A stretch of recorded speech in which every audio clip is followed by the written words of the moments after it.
Hey VC, let's dive straight in the deep end because we got the mother load of vinyl records here. So I pulled quite a bit, but we're gonna hammer through this, and I promise, on my heart of hearts, all killer, no filler, fun, happy, good times. Obligatories, music in the background. Showed this in the past. This is a double long play cassette of Bandcamp indie bands, lo-fi, avant-garde, electronic, psychobilly weirdness. So rock and roll. That spins in the background if you can even hear them. Sip of water to coat the throat. It's morning for me, but cheers to you with whatever you're drinking at whatever time. But I figured, if I don't get after this, if I don't roll straight out of bed, I'm not a morning person, but if I don't roll straight out of bed and hammer this out, I'm going to procrastinate. So let's get straight after it. You're going to see me consult over here because Lord knows I need a cheat sheet for these 20 questions. First question, a discovery in 2020. All right, so in the vinyl community, if 2019 was the year of, if I'm being so bold to make declarations for the entire BC, but if 2019 was a vinyl community year for psychedelic music, I'd have to say 2020 was very jazz-centric. And I like jazz, but I'm diving deeper into it. So these three represent jazz this year, right? And the reason I chose these three, I thought it was very appropriate. These three are so far are my contribution to the Blue Note 4000 series project. And I don't need to talk about them because if you are so bored that you want to watch more of me after this long-ass video, then by all means look those up. But more so, a shout-out to my friends doing this project. Dave, Local Bandography, Sherv, Julius Jabbar, I know John, the Digital Gramophone, Analog Archive, Mazzy, Norman Maslov have all contributed into what is literally a living library, a discussion album by album, which aren't too long for the individual videos, of every record in the Blue Note 4000 series project. So maybe you could just type it in wherever you're viewing. Super easy. I don't even need to leave a link. Blue Note 4000 series project. All right, the next one would be a quarantine buy. I guess the obvious way to approach this would be something you purchase over the mail. So something I purchased in the mail from Raleigh, Durham, North Carolina area. If I'm not mistaken, there's a brick and mortar location for Carolina Soul, but their eBay page is pumping jumping. So I scored my first ever Vertical Swirl. So this is a staple in the psych world. It's Aphrodite's Child, 666. Not that 666. More, hey, whoa, yeah, bro. All right, neither here nor there. I feel like this should be one that's well known, and it's pretty cool to have that. Although I will be upgrading the paper sleeve it came with. Another way to approach a vinyl find in quarantine would be the very rare occasion of actually getting to go out to a store. So Veronica and I shot up to Charlotte, North Carolina, home of Noble Records. I know you guys might want to check out Dylan Noble Records. He has a small fledgling channel that's starting to take off.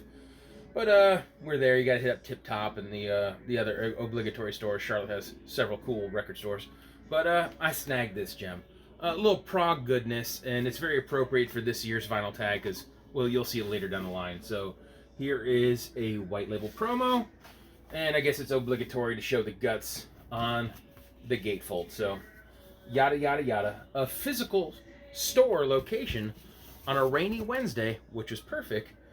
No risk of COVID. And the last thing, this is a weird way, another way I thought approaching a quarantine find. A lot of people was clearing out their junk. Stir crazy at the house. Acquaintance of mine was getting rid of their record collection. And I kept a good bit of it. The rest I found homes for. But Arlo Guthrie? Hell yeah, Arlo Guthrie. It's a keeper. I don't have to defend it. Oh, you hear? Crease break? So, yeah. Favorite part image-wise on the back of this. My bro's reading Thor. And if you don't know, I'm a nerd. So there's my quarantine pickups. Both online or both thrice-wise. Online, physically, and Gifted. So the next thing would be an album you want to find in 2021. Of course, I don't have anything to show here because I want to find it. And I guess what I'd like to find is all the crap that they're repressing within box sets. I don't need the Ozzy Osbourne box set. I already have all the stuff except for No Tears. I don't need to buy a box set for Grateful Dead. I already have Euro 72. I don't have Without a Net. So they're not pressing those as single records because they want you to buy some grandiose, officious $500 box set. I'm not a sucker. I'll wait for hopefully within 2021, if not another year. I'll buy those individual records as they come out individually. And what other things? Tom Petty and I forget whatever box sets had stuff where they try to get you with that one record that you either had to buy an OG for God knows how much money or buy that box set for I don't know how much money. Speaking of box sets, the next question. Here's a box set I actually own. If you guys aren't familiar with these mosaics, they sound tasty. I know some people are like, oh, you think it's a record? I'm faking you out here. I already went cassette. We got plenty of records, and of course now we have CDs. If I can manage all this, because this has all the original booklets, more booklets, paperworks, pamphlets. Oh, good gosh, this came with so much stuff. But you know, I'm a collector, so you got to keep it all intact. Back when you'd use the mail, etc., mail orders. But there we go. The Chet Baker. Let me see here. Complete Pacific Jazz Studio recordings of the Chet Baker Quartet with Russ Freeman. So hopefully I get that out there. And let me see if I can wham bam, thank you man, close it up fairly neatly. A box set, there and gone. A concept album. This is the second studio album. I know they dropped 2 EPs prior. You know what? Actually, I could probably read this. Eyes Like the Sky is the second full-length album. You think you can read there, bro?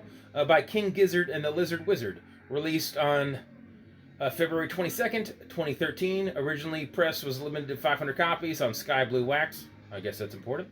It has never been reissued or repressed until this. Yada, yada, yada. Gunsmoke edition. Gunsmoke is appropriate because the concept of this is kind of like a narrated, whacked out spaghetti western with kind of evil guitar. It's dope. I dig it. And to have a musical tie-in, if I'm not mistaken, the keyboardist of this band, his father in the late 60s, 70s, Australian group, the Dingoes, his dad was the lead vocalist in that group, if I'm not mistaken, was also the narrator on this album. But concept album, King Gizzard, there you go. Friggin' love it. An album where a band changed directions. Obviously, I've the way to go would be something like Disco Kiss or Prog Kiss or No Makeup Kiss or 80s hair metal Kiss. That's all obvious, but first thing that came to my mind is when you change a figurehead. Some hit the ground and they keep on rolling like Van Halen, or into Van Hagar. But some people are irreplaceable, even when you try to find a vocal clone. And this right here, this Judas Priest Jugulator, rad to have it on vinyl, but there's no replacement. So after decades with Rob Halford, the metal god himself, he I'm having a brain fart right here because I have the entire collection now except for the next one. I want to say the one other Tim the Ripper Owen albums is Demolition, if I'm not mistaken.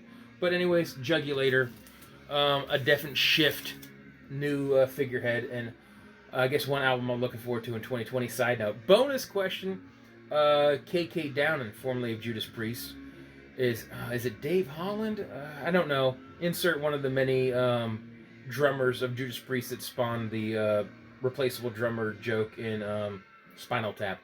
But anyways, so KK, insert drummer, and Tim the Ripper Owens are forming a band called KK's Priest.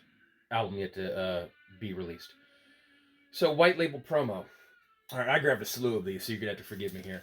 So there's multiples of these white label promos because I figured, you know, one thing that's kind of omitted in the vinyl community, and it's a damn shame, is soul, R&B, that old goodness. So I figured I'd hit you with a couple quick ones just to show love to a genre that at times isn't fully represented in the vinyl community. Jeffrey Stoner, watch out, fairly rare Chicago-based soul music. Vocalist kind of doesn't sound like Neil Young or Bob Dylan or John Prine, but kind of in that sense in soul.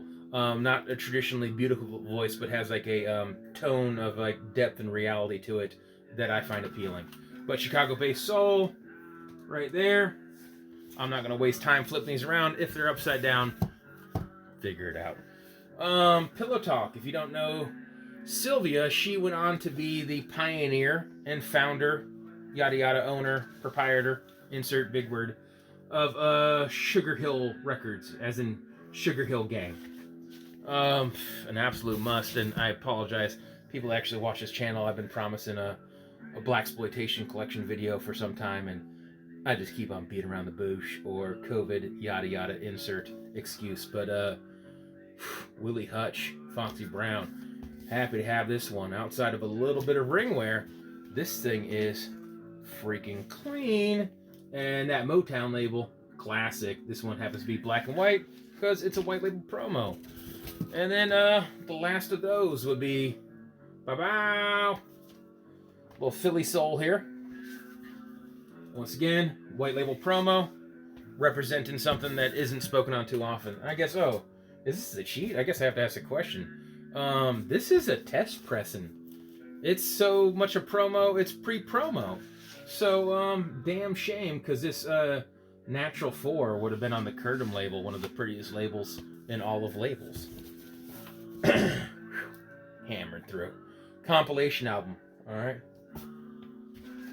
One for fun, because everyone needs a trucker comp with a lot lizard on it.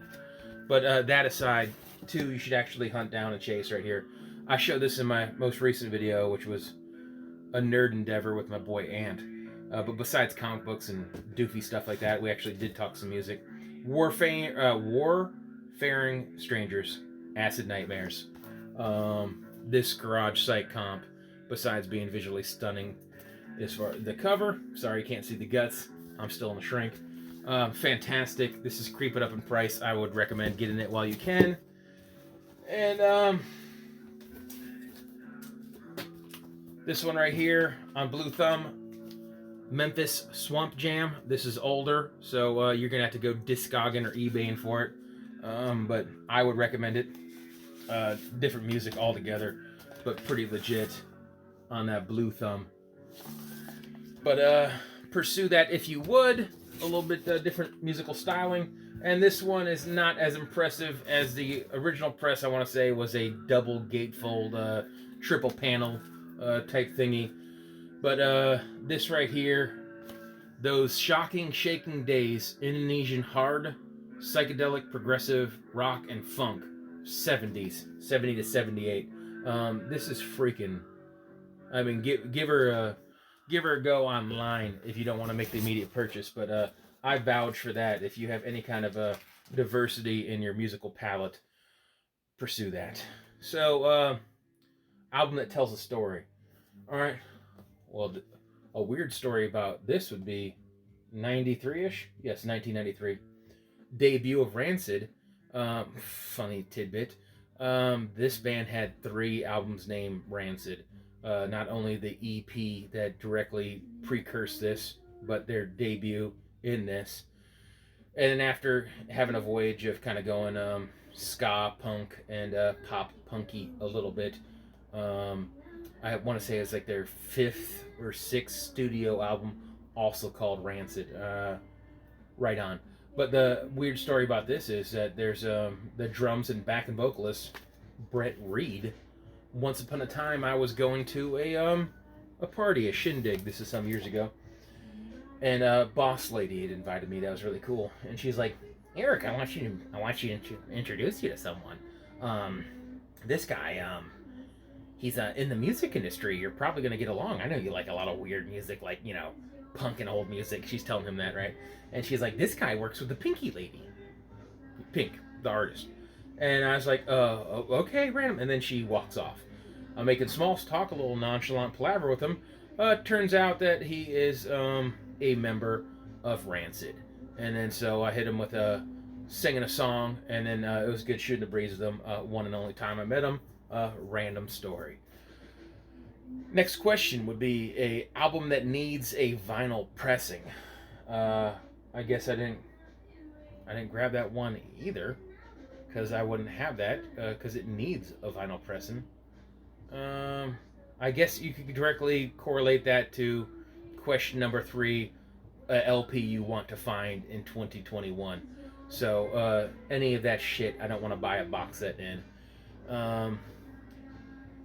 Uncommon album and a common album. All right, I guess the ways some people are going to go this, I haven't even watched any of these because I haven't made mine yet.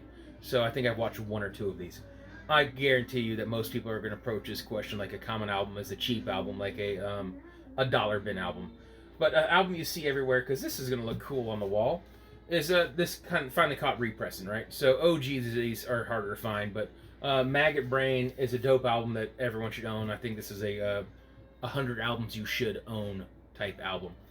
But since of repressing, you see this on the wall everywhere, flipping in bins, and so it's become common, which is cool, and there's multiple variations of it. But so that now that this repress is common, it also kind of showcases one thing that is uncommon, and that is old school funkadelic. I swear you can. It's getting harder and harder to find clean OG, and I don't mean OG as in like first press, but just old school pressing, 70s, maybe even early 80s pressings of funkadelic. That stuff is getting harder and harder to find.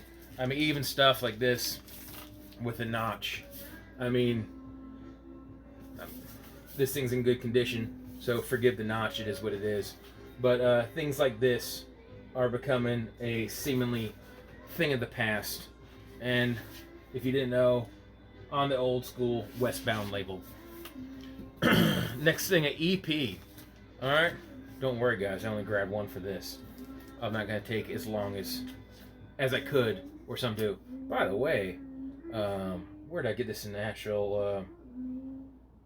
doesn't matter, I'll insert it with technology as not to waste more time. But you gotta love when a record store actually has a 10-inch sleeve, because I'm not buying any of these. I don't need 50 of them. So I love it when a 10-inch record actually comes with a sleeve. But at the drive-in, I love at the drive-in and all things Mars Volta related, etc. A girl group, I guess in the same vein of the records I pulled for white label promos, something that doesn't get enough love is old school R&B and soul and what have you. So I grabbed this Chiffons Sweet Talking Guy. So really, really, really discreet punch there, but outside of that, this thing is clean on the Not Everyday Scene Lori label. An album cover that you love visually. All right, freaking nerd here. It is what it is. This Green Hornet, I adore this because the car is not the was it a Chrysler Imperial? Was the original Green Hornet car? I think a lot of people think it's the Kennedy Continentals, the Suicide 4-doors. It's not. But anyways, the back of this is whatever. But this is a 70s pressing of like one of those 1940s, 1950s radio serials. It's so cliche, it's so doofy. What the police guy sounds like a stereotypical like Irish cop from back in the day you would expect. But just the fact that Kato is just lurking in the background, and then a man's just gooned up with a mask, very appropriate for COVID now that I think about it. Grip pistol and the car? A freaking Hornet? SC? Want to say at that time, the engine was a 360 V8. Might have been a 340. Please apologize. I apologize. Whew, waking up. Next thing here, album that you've listened to the most. I mean, I've probably discussed this in the past. Is what it is. Neil Young Harvest. I adore this album. Pretty clean copy for a first press that still has the inserts, lyric sheet, yada yada. Not doing too bad on time, honestly. I've seen people breaking 30 minutes. I'm shooting for that. An album you had to get an OG of. I don't have to get an OG of anything. I'm not really that guy. Until you stumble into some things and then I see it in person, you're like, oh, I gotta get that. But I'm not actively pursuing stuff like, I'm not gonna buy this until I have it. I had a player of this. Alice Cooper. School's out. This pops up into a desk. This is a novelty one, if anyone doesn't know. Unpunched, undamaged, and of course it emulates an actual desk here. But one of the cool things as a keeper that made me decide I had to have it is that it still has the panties intact. A fun rarity you don't see every day. Last album you purchased last. If you guys are new to my channel, I do 5 fresh finds. And so I beat around the bush on that. I don't show 1/10 the records I buy. So in an effort to not have to make another video and torture you guys, here's a few that I bought that would have been a 5 fresh finds, but not. Standard operating procedure. Everyone should know this. Super Ape. Rad shit. If you guys don't dub it up, that's on you. But happy to have this. Ironically, the last video I did featured a lot of big dumb monkeys. I'm a big dumb monkey. But the upsetters there, admiring this album. I'm a nerd. But grab that online, get import CDs, 20% off, free shipping and handling. And I bought records that they had marked down anyways. With the sale, with the free shipping and handling, I was stoked when all was said and done. Also in the mix, Wanda Jackson, Queen of Rockabilly. I saw this chick in concert like 10 years ago. She was, older than dirt and just doing the business. So, this is in the lot of a few records that I just bought all at once. So it's a tie. Let's call this a 3-way tie of records I bought most recently because they all came in via an eBay purchase. And this last one within that on the Rare Earth label, Power of Zeus. Shout out Dan Dotson Loops. He talked about this record too many times for me not to acquire it. Now, I didn't go the route of paying for a super expensive OG, but still stoked to have this repress. I'm pro represses. Sometimes the wallet appreciates it. An album they don't get. All right. I'm in this one 2 ways, right? Because the Metal Bros with this one is like, it's not metal yet. All right, so they're perturbed by that. It's not the scream for vengeance, in your face, painkiller Judas Priest that so many of us know and love. This is a early Judas Priest, their first album that still had leftover writing credits from Al Atkins. Even though he never recorded with him, he was the original lead singer. But this, in fact, has a young Bob Halford, as it's labeled in the back. But so, I have this one here on that record store day Coke bottle glass. It seemed appropriate with the cover. I had a really dope gatefold that I saw one time. I actually mailed as contest winnings to Brennan Von Doom out there. Rad guy for you metal bros out there. Super good guy. But why I chose that album is that a lot of the metal bros are like, it's not metal enough. And a lot of the other people that don't partake in metal at all, they're like, I'm going to stay away from that because I don't like heavy metal, even though that's blues bass rock meeting the earliest iterations of metal. I wouldn't even call that proto metal. I'd call their next 2 albums to be more proto metal, although still blues bass rock. So people don't get that album, and I dig it. I like the whole catalog. The next thing would be a punk album. I was listening to Waits the other day, so it was next to the record player, so that's how I grabbed it. That was no other real thought process. I have more punk than just this, but it was within reach, so I grabbed it. This is Converge, and you want to know what a nerd I am? I like this band. All right. Oh, there goes the insert. Is what it is. So there's the insert, or the original inner sleeve, whatever it is. So this is what type of dork I am. So I already had this album, and it's punk rock, so they pressed this thing in 45 different colors. But I kind of like the monochromatic. Let me make up a word here. Monochromatic C. Sure, let's say that's a word. The monochromaticness of this. So I had this on yellow. I passed it on to Vinyl Richie because I found a blue copy. I think he called it piss yellow. I certainly hope he enjoys it. But as well as a gag record for Surf MCs, I'd like to know what he thought about that because it was intentionally a spoof, goof type gift. That's the punk album. Winding out here, very tail end. Favorite 2020 reissue. Any 2020 reissue is one that I wouldn't have been able to acquire unless I had the reissue. So, Record Store Day, Magnum, Latin Funk. This rips. This is the type of funky groove you guys need to get down with if you have any kind of soul about you. Also has a little bit of a funky groove to it. Ethiopian Nights. I own a very good bit of Donald Byrd, but this one was elusive. As far as an OG, never had to hunt it down on eBay or online because this found its way to the stores as soon as it finally caught a repressing part of that 80th anniversary series. And then I figure I'd go with the obvious here at the very end here. A lot of people, I assume, are going to say, so we'll see who else I match. But this is Population 2, Randy Holden, autographed, Ride and Easy Records, repressed this. And then Dylan at Noble Records of mine.